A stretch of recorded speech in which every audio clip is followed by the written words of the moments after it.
cup at a time. Tea time. Yeah, this is tea time. Yeah. Making a difference. One cup at a time. Tea time. So be sure to grab your tea, grab a seat, and tune in to Miss Liz. Tea time.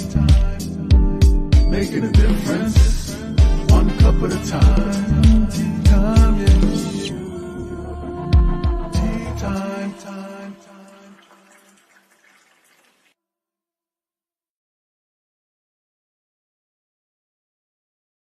Well, welcome back to Tea Time. That's right. It is evening tea time. And tonight I have a returning guest. That's right. Roger Leslie's in the house. And we're going to talk a good cup of tea. We're going to do today's everything and asperistus. So I'm going to get him to say the last A word because I can't say it. I'm going to spell it. It's AUSPT. ICIUS. I think I have it spelled right. Maybe I might have it spelled wrong. But we're going to get Roger to talk about his tea tonight with all of you guys out there. Again, if you haven't subscribed to Miss Liz's YouTube channel, please jump on over there, subscribe, ring that little doorbell, and you can watch these tea times at any time. In your home, in your car, at a picnic, all of that good stuff. You can watch these tea times. And you can watch them over and over again and share them away. If they resonate with somebody, share them. So let's get the disclaimer out there. Let's get a little bit of Roger's bio out there. And then we're going to get Roger in here. And me and Roger were sitting in the back and we were just reminiscing how things have changed since we last spoke. So we're going to have a lot of good, juicy, good tea tonight to talk to all of you guys. So disclaimer for Miss Liz's Tea Time live show. Miss Liz myself is going live using StreamYard. Before leaving a comment, please grant StreamYard permission to see your name at StreamYard.com. Please be advised that the content brought forward for any Tea Time show hosted by myself, Miss Liz, is always brought forward in good faith. However, may bring forth dialogues and opinions that are not representative of my platform. The facts and information are perceived to be accurate at the given time of airing. All Tea Time guests and audience participants are responsible for using their good judgment in taking any action that may relate to the discussion. The content brought forward may include discussions for some where they may be emotionally at risk. It is significant to know that this show is engaging in discussion forums only to offer and inspire awareness and connection and is not providing therapeutical advice. If you have any questions about the disclaimer or the panelist discussion, you may freely contact me, Miss Liz, through my email at bookingmissliz@gmail.com. Moving forward, should you choose to voluntarily participate in tonight's show in any aspect, I myself, Miss Liz, welcomes you. And should you decide that the show is not made for you at this time, I respect those wishes and will see you at a later show at a later date and time. And again, all Tea Time shows are done on Thursday, 3 p.m. and 7 p.m. Eastern Standard Time. If it's done on a Monday or Tuesday, it's a surprise tea time or a rescheduled tea time. So now a little bit on my guest. Well, he's returning, so he must have enjoyed himself the last time. So he's back for a second round, and he's done a lot since the last time we've been together. So let me give you a little bit on Dr. Roger Leslie is a scholar in the fields of success and education through major literacy houses, mediums, and small presses, and his own publishing house. Leslie has published fiction and nonfiction books in multiple genres: historical fiction, inspirational, self-help, spirituality, writing and publishing, movie reference, teaching, and librarianship, biography. There goes my tongue. History and memoirs. Leslie has won numerous national awards, including ForeWord Books of the Year, the Ben Franklin Award, and Writer's Digest #1 Inspirational Book of the Year at an inaugural event. Leslie received the Houston Literacy Award for his body of work.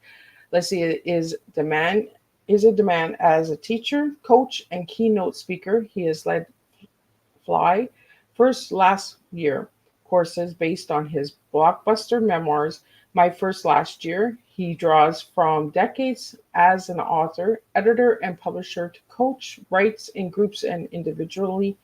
He is also a sought-after speaker for his lively, entertaining keynotes relating award-winning movies to any topic or group. In every book and presentation, Leslie entertains, inspires, and empowers people to live the life they dreamed and soar towards their own ideal of success. For more, you can check out Dr. Leslie, Roger Leslie's website at rogerleslies.com. And let me get Roger in here and let me spill some tea with you. Roger, my goodness, my tongue sometimes it just twists and I'm just like, what? I can't say some of these words. I've read these a million times. Like, what's going on here? You did great, Liz. Good to see you again. So before we get started, Roger, what is your A word? Did I spell it right? No, I don't think so. Try it again. I have auspicious, Auspicious.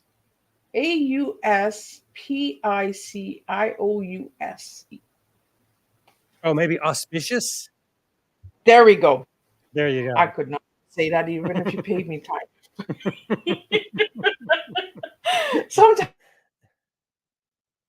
my tongue is just like, So, Roger, since you've last been on Tea Time, what has gone on? So, Liz, I'm always in the course of writing many books. I'm writing multiple books at different stages. And since I was last year when I was on here, I was promoting my memoir, Light Come Out of the Closet, which has been doing very well, very pleased. The response has been beautiful. I'm very grateful for that. Well, since that time, I've actually had 4 more books come out with just all this year so far.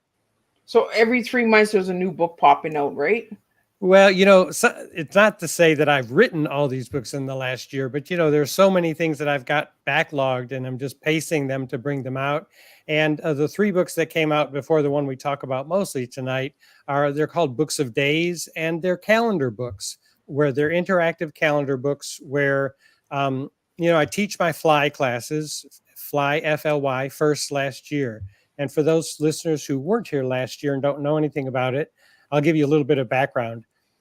Several years ago, I had a dream, and I was told in that dream to live the next 365 days as if I would never experience those calendar dates again.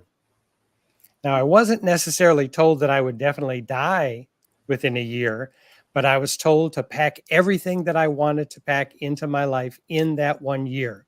Everything I wanted to do for myself, for my loved ones, and for the legacy I would leave. Further, in the dream, I was instructed to write about the experience as I lived it.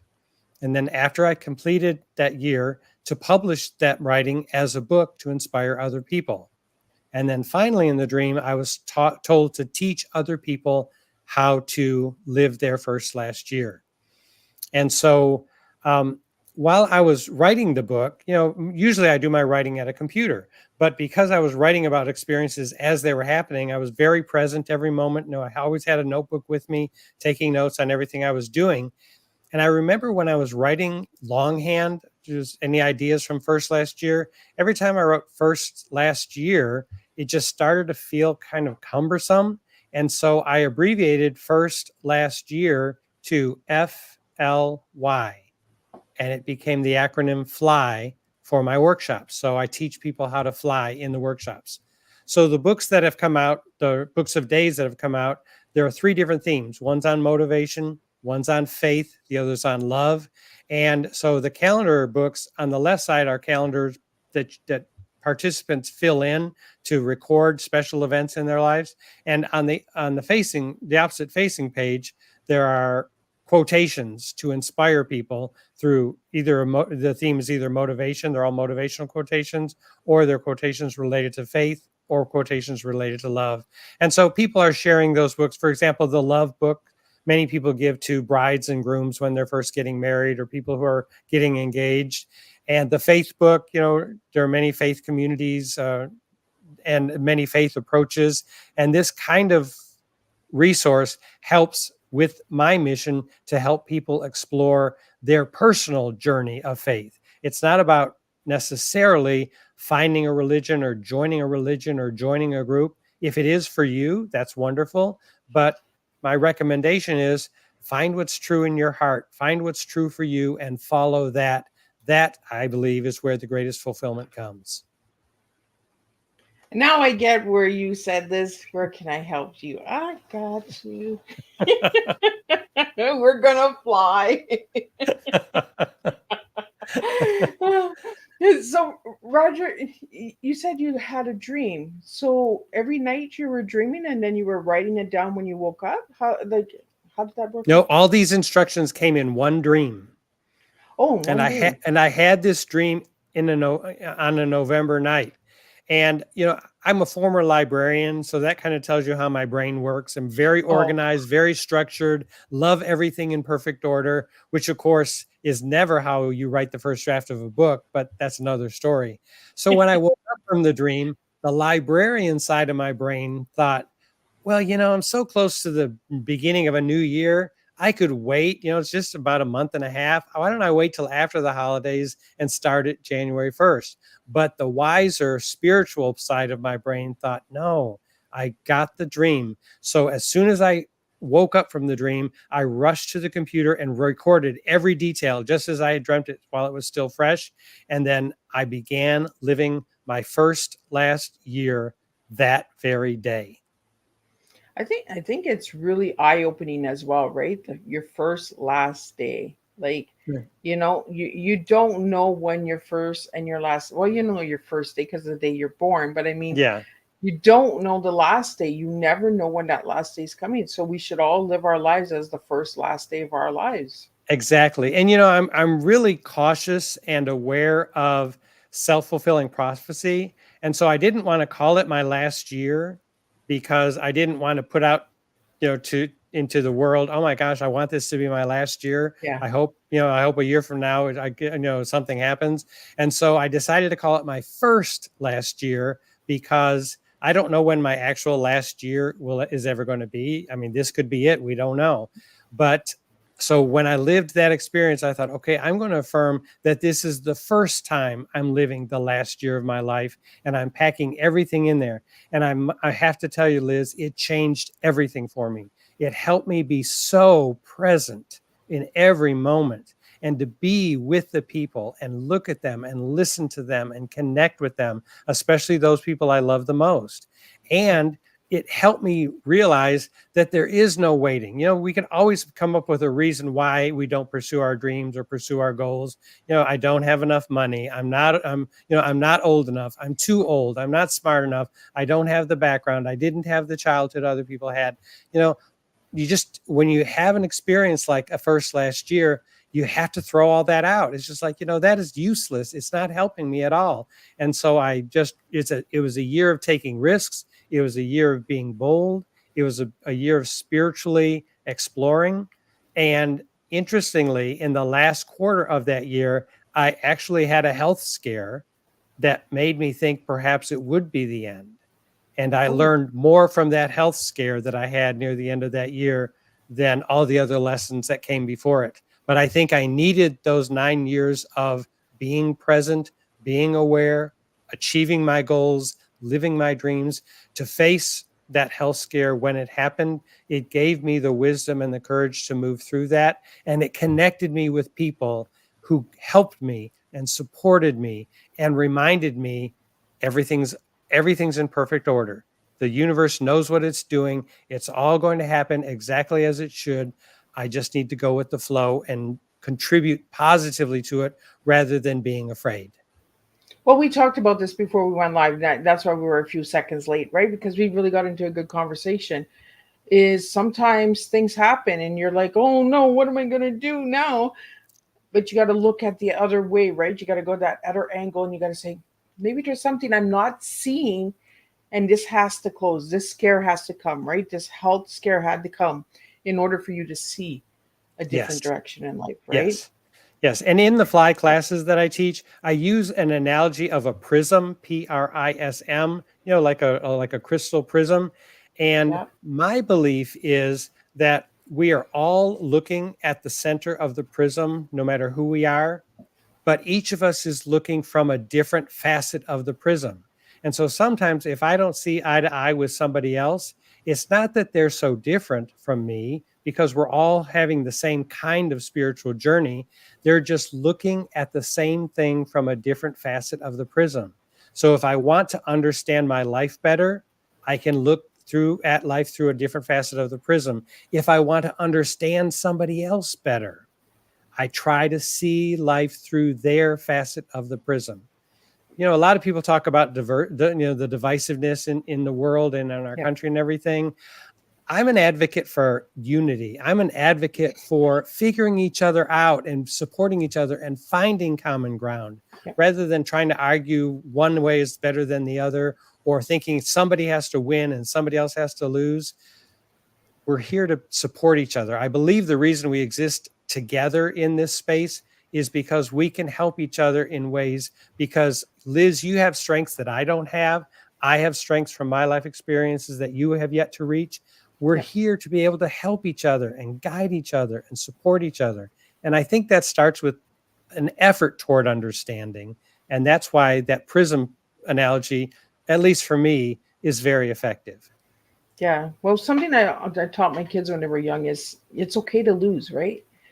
Like when you're running that track and field, I use track and field with my children a lot. And I say, if you win all the races, how does anybody else get ahead?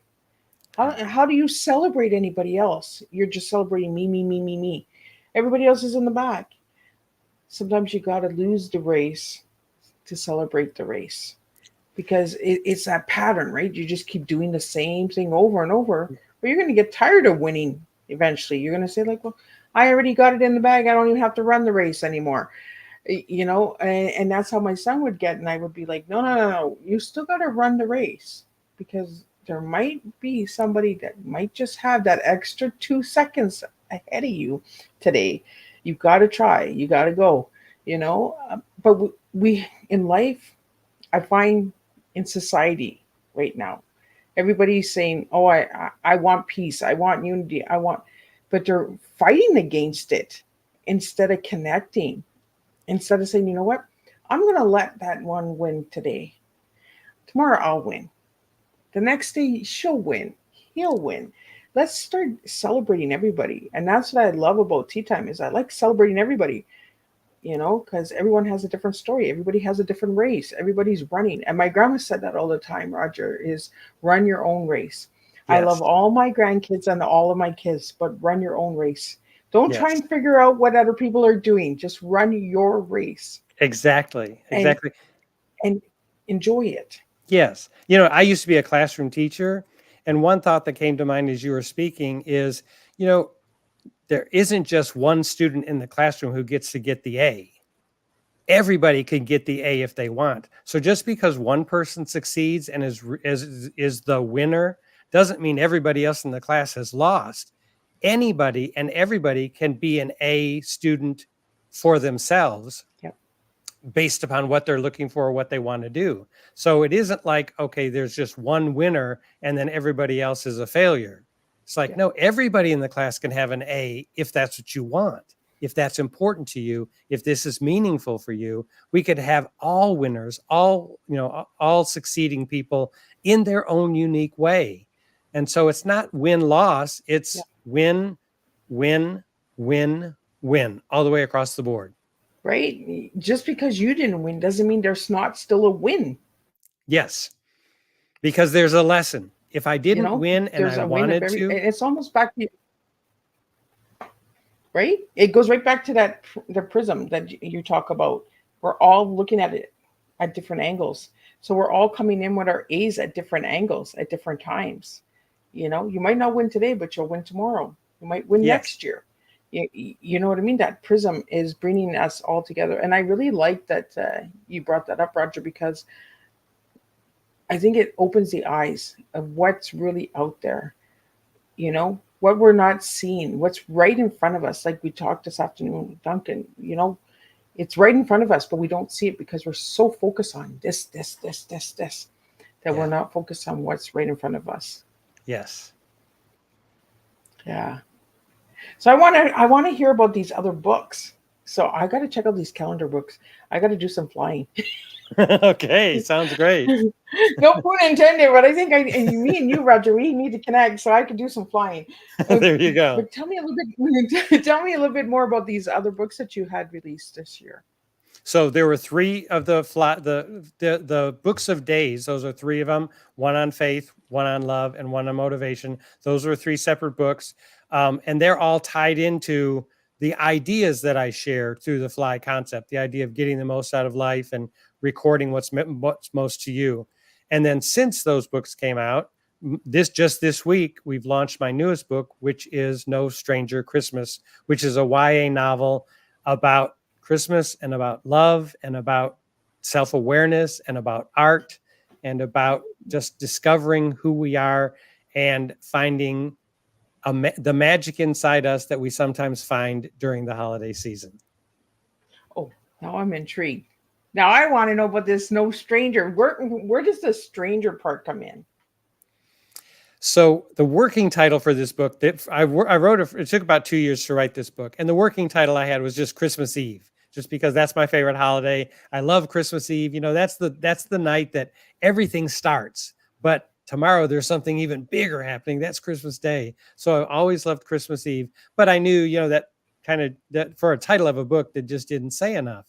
And so the main character in this book is named Frankie Lincoln. And a few times in the book, someone calls him strange. Oh. And so I got the idea that I should put the word strange somehow in that title. And then I noticed that throughout the course of the book, Frankie connects with people that normally he would never connect with. That is, he meets, like, there's a guest who comes into his school who's helping them create this big nativity production. It's an artist that was not a teacher at the school. They just brought her in for this big event. And they don't match at all, but they become cohorts in working on this production.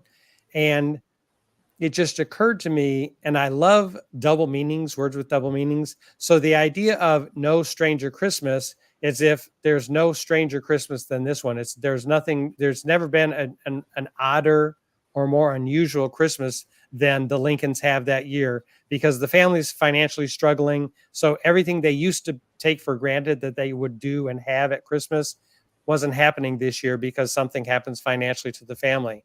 So for that matter, the Christmas was stranger to them than it was before. But then I saw the importance of connection and how there are really no strangers in our lives. We end up connecting with people that we may not know yet, but they're really not strangers. And when the title came to me, No Stranger Christmas, I loved the double meaning of it, because it can be taken either way, as there's nothing stranger than this Christmas, and there will be no strangers. We will meet no strangers on this Christmas because we're all connected.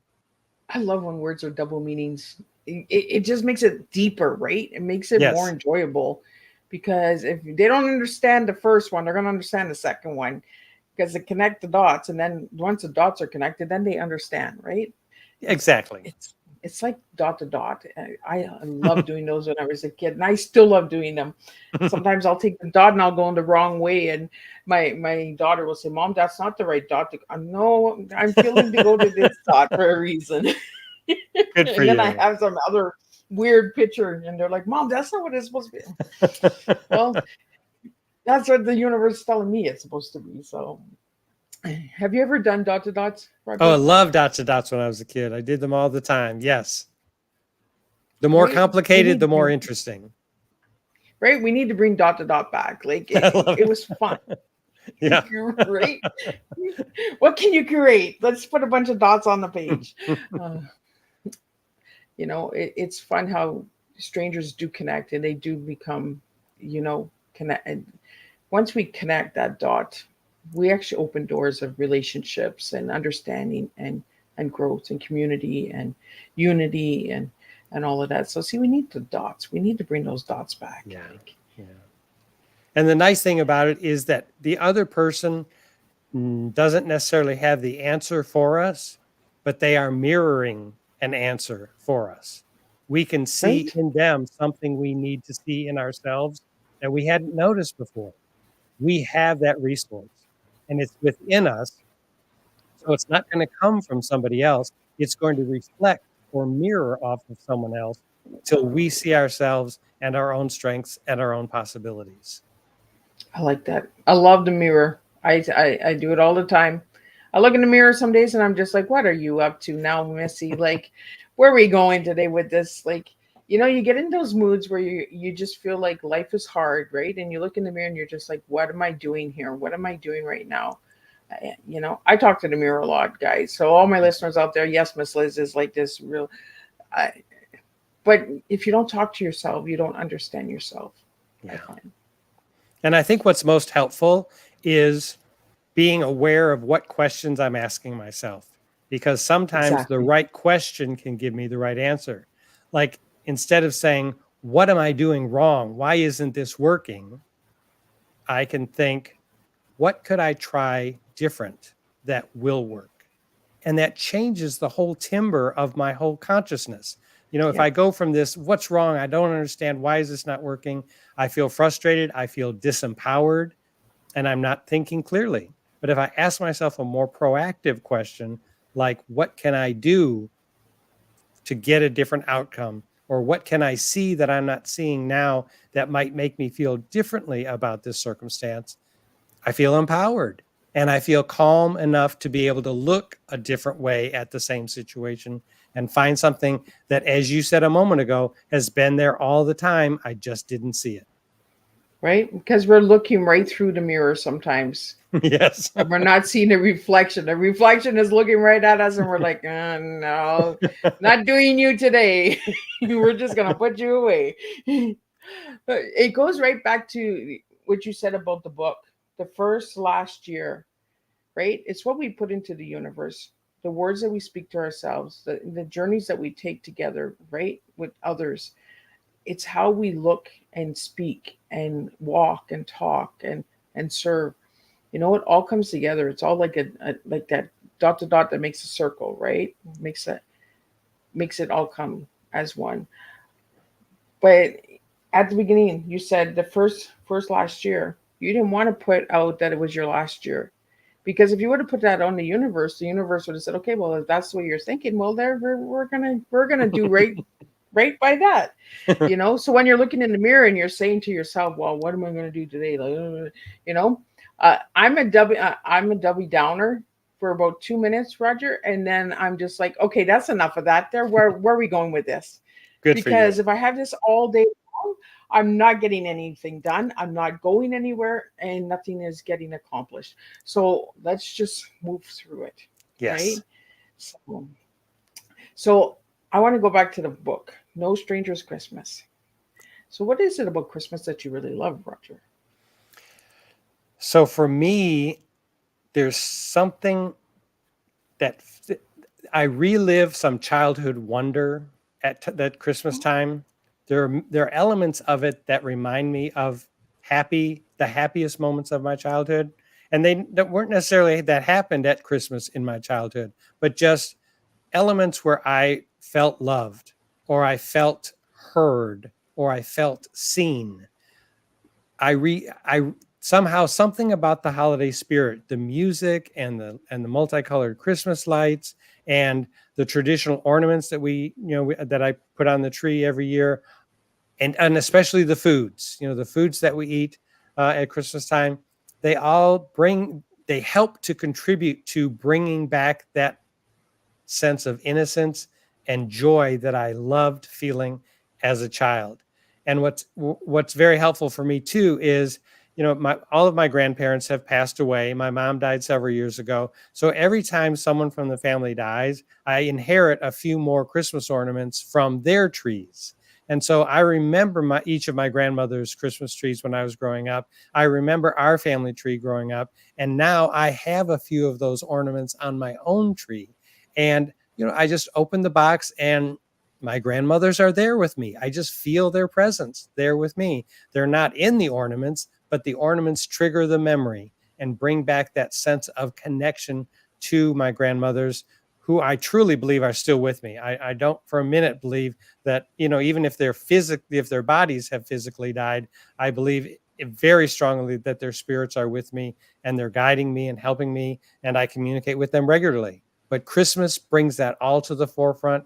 And it's one of the few times of the year when it's okay to be that flagrantly, unapologetically joyful. Right? There's just something you can't say Christmas without being happy. Like just the word Christmas, right? We don't say it enough. We need to say Christmas. But how, is there any Christmas traditions that you hold on to besides the ornaments that you do to this day, Roger? Or? So there are a few traditions. Interestingly, I talk about them in my book, My First Last Year, because I made sure I did all of them that Christmas that I experienced my first last year. And they're simple things.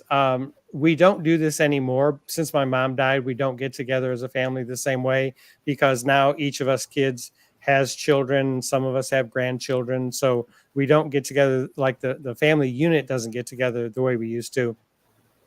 But there are certain traditions, like I love to assemble jigsaw puzzles, and I have some favorite Christmas themed jigsaw puzzles. So I love to listen to Christmas music one day and just sit there and assemble the Christmas jigsaw puzzle that's my favorite, and just spend that time just slowing down.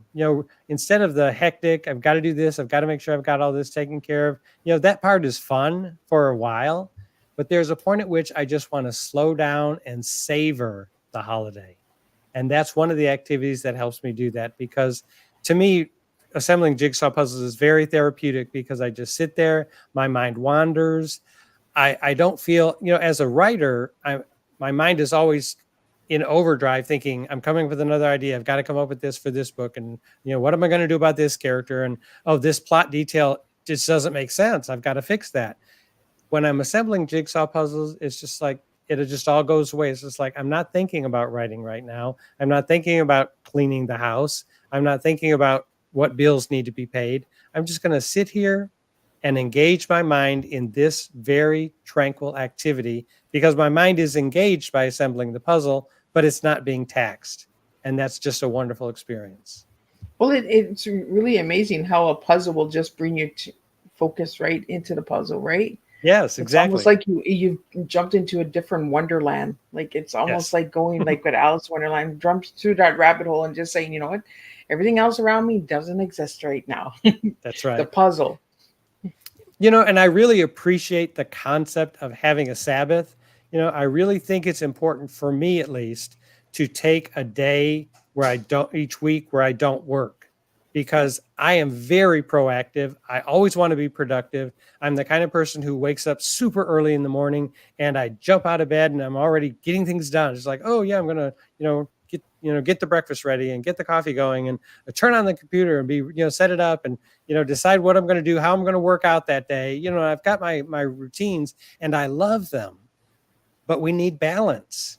And Yes. so the jigsaw puzzle idea and taking a Sabbath, I intentionally make myself not have a productive day, at least related to work and my creative jobs of writing, at least one day a week, because it just keeps things in perspective and helps me maintain the balance so that I can be calm, so that I can be present, and so that I can be really experiencing and living the moment rather than racing through one moment so I can start on the next. Yeah. I know growing up, Sundays was a day, right? Roast beef dinners, everybody came together, we don't do that anymore. Now it's like, oh, I'll make a roast maybe 3 months from now. But it was every Sunday. It was always the same thing. It was a roasted beef dinner and everybody would get together. There was no talk of work at the table. There you go. On that day. You know what I mean? But we don't Yeah. do that anymore. We don't take that time for ourselves. It's almost like we feel like we're being selfish by taking a day of rest. Well, we need to, it's important to have the intention of knowing that's why you're doing it, because it's easy to just, there are people, in some of the classes I teach and some of the inspirational stuff I do, we talk about procrastination and how, sometimes we need rest and sometimes we're just dodging what we really are being called to do. And it's often because we're connecting the idea of fear with what's going to happen next rather than the excitement of change, which is really inevitable. I mean, things are going to change either way. So I think an intentional, non-productive day is a form of productivity. So that's how I can live with the idea. I'm with you with that one. Like, we all could just take a day and, just say, you know what? No, today is my day and that's it. I'm not doing it. And not feel guilty about it, but it's like you said, right? there's the day of rest, but there's also procrastination, Yeah. right? You got to know the difference. Yes. Like, are you avoiding something? Are you, putting it off? Oh no, I'll do it later. That's not resting. Yeah. That's just not getting anything accomplished. And that's like me talking to the mirror in the morning, Roger, and I say, "Oh, that Debbie Downer for the 2 minutes." Well, that's procrastination, just kind of distracting me to go a different way. And then I finally sat in and I say, "No, this is what needs to get done." You know. Yes. Yes. And if your viewers and listeners are wondering, well, what do I do about that? How can I do that? I am a huge advocate of doing a little something on a regular basis. Consistency over time gets the job done. When I'm a writing coach, and so I coach a lot of people through the writing process, whether they're writing their first book or they're already seasoned and they just need some support. I tell people again and again, the idea of not writing and then thinking, okay, some weekend I'm going to go off into the mountains, rent a cabin, and write that great American novel. I said, to me, that's analogous to never exercising and never running and thinking, okay, next weekend I'm just going to fly to Boston and run the Boston Marathon. It's what you do little by little that gets the job done. And I tell my clients, you will be shocked how fast you get through an entire first draft if you just set either a word limit goal or a time limit goal per week and stick to it. It's just doing a little bit on a regular basis, because to me, creative muscles are like your physical muscles.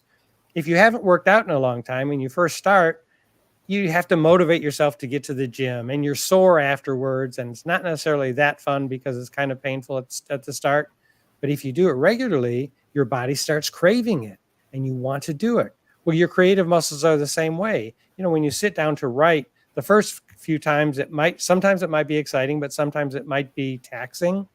But if you do it regularly, then your subconscious mind knows, oh, Roger writes on Monday, Wednesday, and Friday. So on Sunday night, I better start coming up with ideas because I know Monday morning he's going to be sitting at that computer and he needs some ideas. And your subconscious will work things out for you that you don't even have to figure out on your own.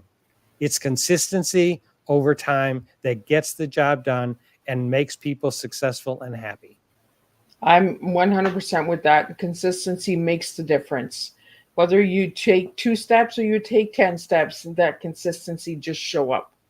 Yes. Just show up and just do it. And we get this fear in us a lot. I know when I wrote my books, I was just like, oh, well, I can do that one tomorrow. And I can do, and the second book took longer to write than the first one did. I got the first one. I was consistent. I did it. Then the second book came and I was like, oh, I don't know. I can do maybe a little bit today. And then next week I'll do a little bit more. And I'm not, the only person I'm hurting is myself because I'm not staying consistent. I'm not staying on the trail and I'm not staying focused, right? And I think once we lose that focus, it's hard to get back to that focus. Yes. Okay, and a big part of it for anybody is knowing what you value most. If you have a goal that's really important to you, then you need to consistently be working on that goal.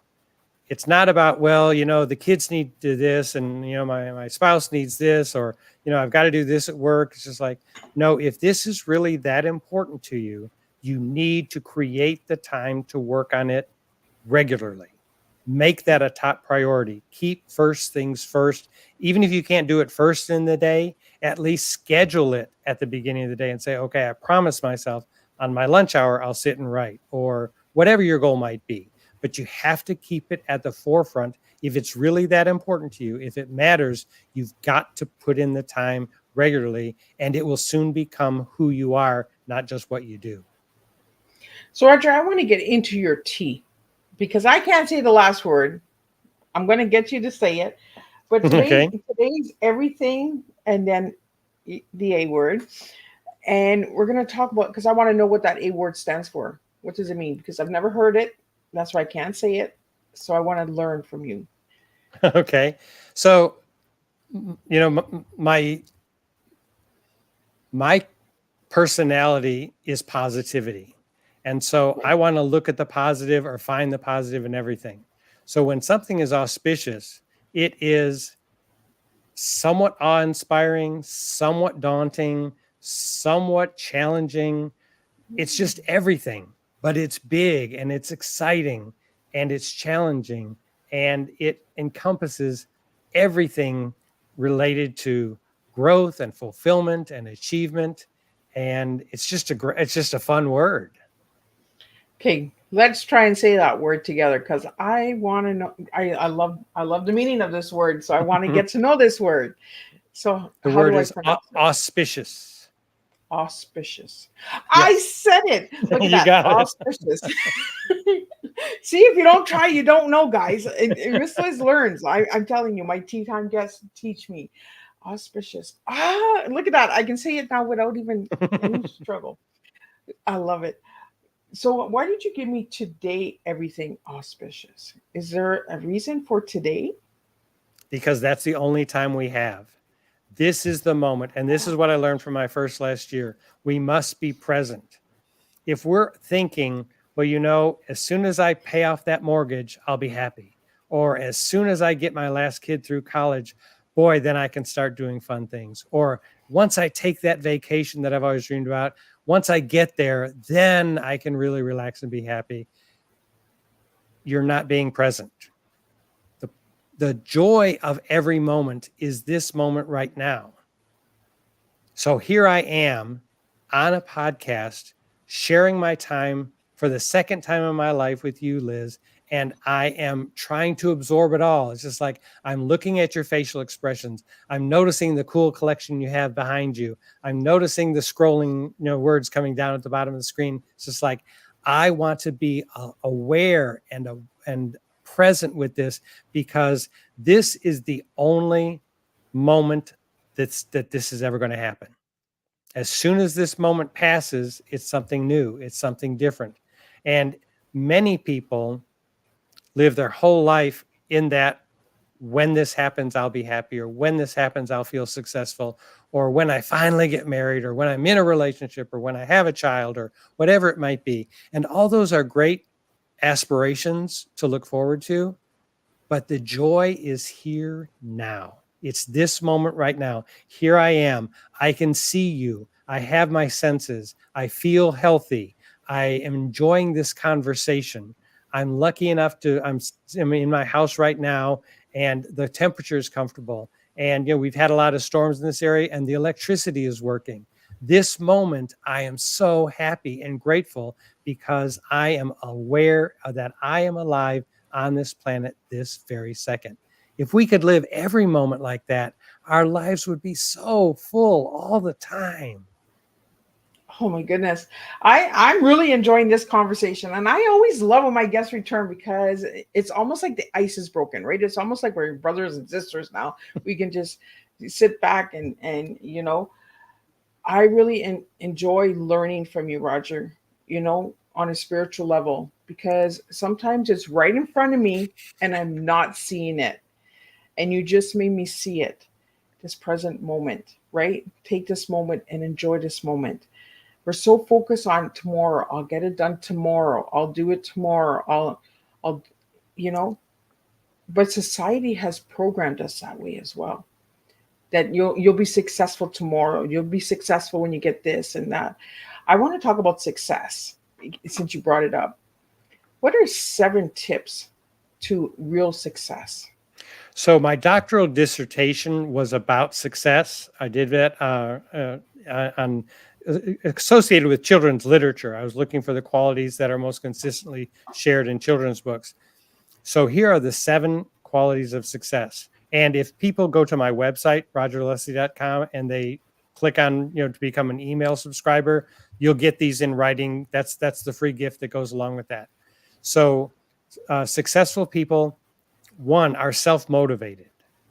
They make a decision and they take action. They move forward. 2, they're undeterred. That is, they don't give up. Once they set their mind to something, they can be distracted. They can be, they can suffer setbacks, but they don't give up.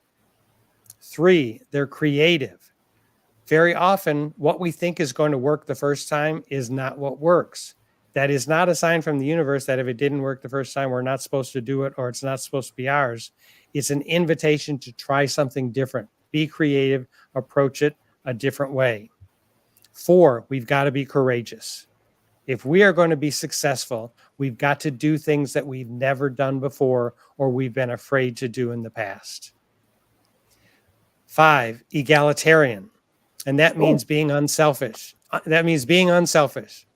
Unselfish. In other words, whenever we have a dream, whatever we want to achieve for ourselves, embedded in that dream somewhere is what you want to do for yourself and what you want to achieve will help somebody else. Our dreams, even the ones that we hold most dearly for ourselves, are never just about ourselves. Whatever we want to do in this life, what we give to the world is going to be our gift to them. And so we need to be egalitarian and think, okay, my gift is, my dreams are also altruistic. Although I'm going to make my dreams come true and I'm going to be happy, in the process, I'm going to be doing something positive and helpful for somebody else. The 6th one is sanguine. And that's kind of an antiquated term. And it ties in with the color red. Yeah. And then finally, the last one is self-aware. And this is the toughest one, self-aware. People who are successful occasionally take time away from what they're doing to assess not only how they're succeeding, but who they are becoming in the process of pursuing this dream. Self-awareness takes the highest level of maturity because we have to be objective about ourselves and what we're doing, and we have to become aware of what's working, what's not, what we might want to revise or do differently. And we have to take a clear assessment of ourselves and look and say, you know, I like this part of who I am. This part, I could do better. Or I wish I hadn't handled that situation quite that way. Or I wish I would have thought a second before I said what I said to that person because I didn't mean it unkindly, but I could see how that person might have taken it that way. So self-awareness is a huge part of the formula for success. Well, I think maturity, it's a big step, right? Like yeah. Looking within yourself and saying, "Ooh, maybe it's me." You know, not always the other person. It's maybe me. And guess what? It's always us. It is never the other person. It is always us. You know, when I've talked to people, you know, and they resent somebody or they're hurt by somebody or they're frustrated with somebody. And I'm not saying there aren't people out there who hurt us, but what I came to realize is when people are talking about how angry they are with other people for how they were treated, ultimately it comes down to the realization, no, what they're really frustrated with or upset with is themselves for not stopping it or not moving away from it or not standing up for themselves when they had the chance. So we project onto others and say, well, you did this to me and you hurt me. Yes, that is true. But then what we do with that action, how we're treated, and what expectation we create the next time for how someone treats us determines the quality of our relationships and the quality of our life. So it's always about us. It's always, don't look at somebody else, look in that mirror. That's where your answer is. Wow. Roger, you're teaching me so much tonight. I'm getting self-aware within the moment here because there's a lot of things that happen. And like you just said, we allow it to happen. We don't stop it. We don't say, you know what, I'm not comfortable with this. We just allow it to continue. And then we get frustrated with the situation. You know, and sometimes we need to learn, you know, in the moment, we might not realize we're being taken advantage or we may not know how to respond, but afterwards we can reflect on it and say, oh, okay, next time that's not going to happen. I'm not going to allow that to happen to me. You know, we can't control it every time because sometimes people take us by surprise and we can be hurt by things that people do. And people sometimes do things that we're not aware of. And then when we do find out, it can be very hurtful, but it's what we choose to do next that shows who we are and what we're going to create in the next encounter in our lives. Wow. Well, thank you so much for that, Roger. Like, I needed that. I needed that. Listeners out there, Miss Liz needed that. For all the listeners out there, if you have any questions or anything, or any comments, put them in the question, then I'll get them out to Roger. Uh, Tonight's conversation is really just a big eye opener, of the connection and what we're missing. We're not flying, we need to fly. Me and you, we need to talk about fly. Um, you know, I didn't know how I was going to come back after what I went through in May. And I know that I'm here because I need to be here. And I'm really appreciating this moment with you, Roger, and understanding the path that's coming, the journey that's coming ahead of me. So thank you for that, Roger. From me You're to you, thank you for that. you're welcome. Very welcome. So I want to get in, I want to wrap it up with some colors and some words, some more words here. So, Roger, you gave me the color green as your favorite color. So, why green? To me, green is kind of in the middle of the color spectrum. It's not really, really dark. It's not really, really bright, but it's a little bit of all of it. And Okay. it just symbolizes growth to me. Green is about growth. It's about flourishing. It's about blossoming. And so I've always loved the color green. Interestingly, when I was very young, when I first decided green was my favorite color and I was a child, I liked a really bright spring green. Now that I'm an adult, I like emerald green. I like the depth of the tones and everything. So although that's on the darker end of the spectrum, it just feels like growth to me. It feels like flourishing. It feels like earthiness and the world supporting me. So I just think green is beautiful. Well, it's like grass, right? The grass Yeah. turns brown, but then in the spring it's green and it just grows, right?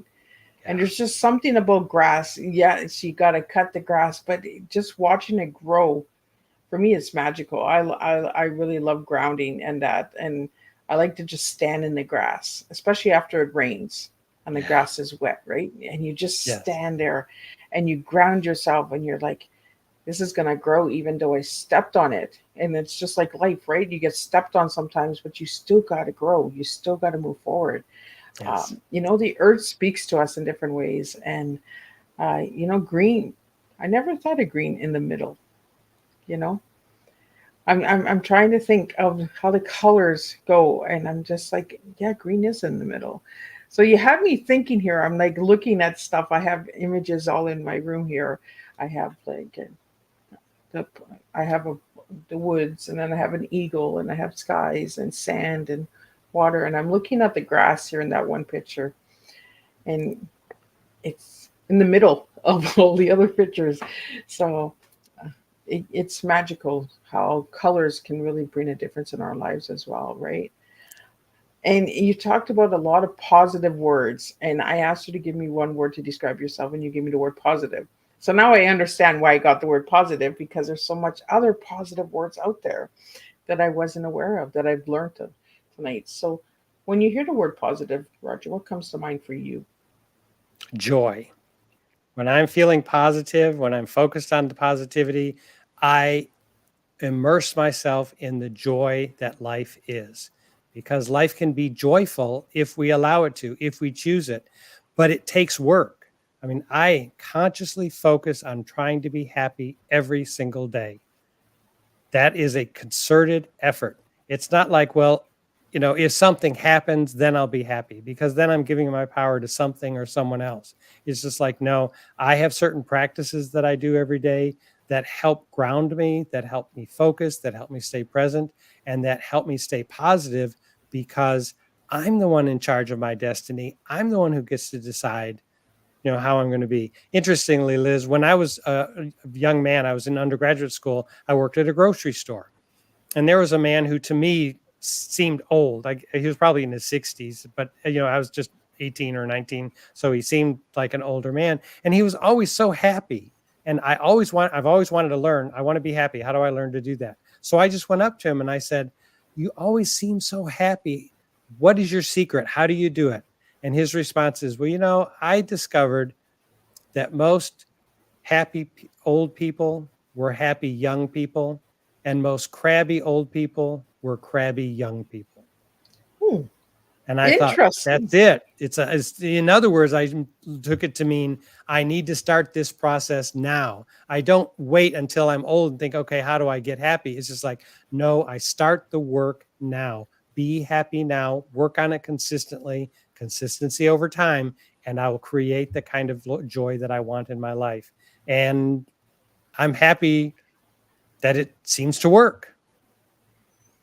So how do you feel now that you've reached that age, Roger? Like we're getting older, right? We're not 15, 16 anymore. But when we get to that age, wow, you just made me like, as a little girl, I was always quiet one. I was always a shy one, but I was always giggling. My nickname was Giggles because when I would get tired, I would giggle. Uh, so it does start when we're little, right? And then we get older, and that's why we're still silly, goofy adults. Like I like to have fun. I like to play. Uh, so Roger, what has your little child, inner child, taught you about the older version of Roger? I am that inner child because I think that's our soul. I think our soul is that joyful, youthful essence of us. And so I acknowledge that my body is doing different things than it used to do. So there is an aging process, and I'm not denying that, and I'm not fighting against it or anything, but I am not this physical body. I am the spirit within this physical body. And so I'm still 11 years old. Always have been. I always plan to be until until this body calls it quits. That's where I plan to stay. And I do everything I know to keep the joy of that 11-year-old in me. Oh, I love it. So, Roger, do you have any plans of any more books coming out this year or next year, or any courses, workshops, anything that you're going to be doing? So someone just emailed me about a new fly workshop that may be coming up soon. I haven't done them in a while. I don't offer them consistently, but when someone expresses interest, so I may be doing another fly course in the fall. And I'm always in the process of writing many books. And so the next book that will come out will be next May. I used to be a classroom teacher, and the next book in the next book that comes out in May, I'm paying tribute to some significant students that I taught over the years who actually ended up teaching me more about teaching and life than I taught them. Oh, wow, that sounds interesting. I'm And thrilled about this one. that one's dropping next May. Yes. Any dates or anything, or just May? At this point, we're thinking May 6th because that's National Teachers Day. So Oh, that's what we're looking at. The book is completed, but we're in the process of getting the interior designed, and we're seeking out pictures of all these students, and I'm reconnecting with students because I taught in the 1980s and 1990s. So it's been a long time since I've connected with some of these students, and it's just been such a joy because I owe my students who I became as a man, because they taught me what I was able to do to inspire other people. And I owe it all to them. And I'm writing this book in tribute to them. wow. See, sometimes the teacher is the other person. You, Exactly. you, you know, you just never know who's going to teach you. Tonight, you taught me a lot, Roger, and thank you again for coming back. I always love when my guests return. I've always enjoyed talking with you, Roger. There's a lot of things that have happened. 4 books in 1 year. So, see, people, a lot can happen in 1 year. So you just never know. But again, thank you, Roger, for joining me. And so, what final words do you have for everybody tonight? Whatever it is that you're looking to do, whatever you get inspired to do anything, that may feel like the beginning of a journey. It's not. Because before you ever get inspired to do anything, life has already set in motion all the people and circumstances you need to succeed. In other words, life is conspiring with you to make all your dreams come true. So when you get inspired, take that inspiration to action and realize that you're not starting from scratch because the momentum has already begun and you're just catching the ride. Everything that you need, everyone who will come your way is already on their way. Life has made sure of that for you because life is supporting you even before you know it. Oh, thank you so much. You know, I'm going to have to listen back to this one because there's so many learning keywords and so many topics and tips and tools that you've given me tonight that I have to watch this one again. Thank you so much, Roger, for joining me. And thank you to all the listeners and supporters out there. Again, a special thanks to Best Version Media, Brian McDonald from Glenn Walters Magazine here in the local area for supporting Miss Liz and being a Bronze community supporter. I really appreciate you for doing that. And again, next week we have a full house. So we have tea time on Tuesday, Wednesday, and Thursday. So be sure to check that out. We have animal activists coming on. We have mystery, fantasy coming on. We have mental health coming on. We have intimacy coming on. We have a lot of good topics coming on next week. So stay tuned and check out Miss Liz. There's a different flavor and a different tea for everyone out there. And again, thank you, Roger, for joining me tonight. My pleasure. Thank you, Liz.